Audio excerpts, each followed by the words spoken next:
கொண்டிருப்பது 24 நியூஸ் தமிழ். மலைக்க வைக்கும் மருத்துவ பயன் கொண்ட நீலகிரி மலைப்பூண்டு உதகை மற்றும் அதன் சுற்றுவட்டார பகுதிகளில் அறுவடைக்கு தயார். கிலோவிற்கு 200 முதல் 280 வரை விற்பனை. உதகை சுற்றுவட்டார பகுதிகளில் அறுவடைக்கு தயாரான நிலையில் உள்ள வெள்ளை பூண்டு அறுவடை செய்யப்பட்டு வருகிறது.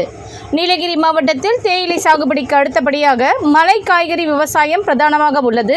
கேரட், பீட்ரூட், உருளைக்கிழங்கு, முட்டைகோஸ், காலிஃப்ளவர், முள்ளங்கி, நூல்கோல், பீன்ஸ், பூண்டு உள்ளிட்ட மலை காய்கறிகள் மற்றும் ஏற்றுமதி தரம் வாய்ந்த இங்கிலீஷ் காய்கறிகளை விவசாயிகள் பயிரிட்டு வருகின்றனர்.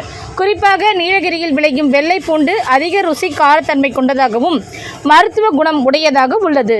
நீலகிரி பூண்டுக்கு எப்போதும் உள்ளூர் மட்டுமின்றி வெளி மாநிலங்களிலும் நல்ல வரவேற்பு இருந்து வருகிறது.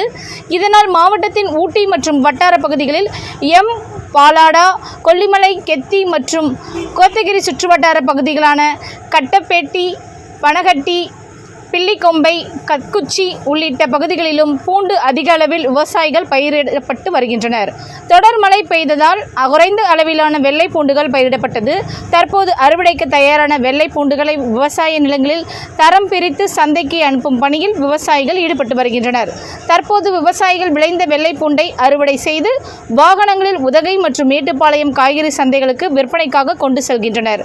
இதனால் தற்போது வரை உதகை மார்க்கெட்டில் ஊட்டி பூண்டு கிலோ 280 ரூபாய், பிற மாநில பூண்டு கிலோ 200 ரூபாய் வரை விற்பனை செய்யப்படுவதனால் விவசாயிகள் மகிழ்ச்சி அடைந்துள்ளனர். இதே நிலை நீடித்தால் பூண்டின் விலை மேலும் உயர வாய்ப்புள்ளதாக விவசாயிகள் தெரிவிக்கின்றனர்.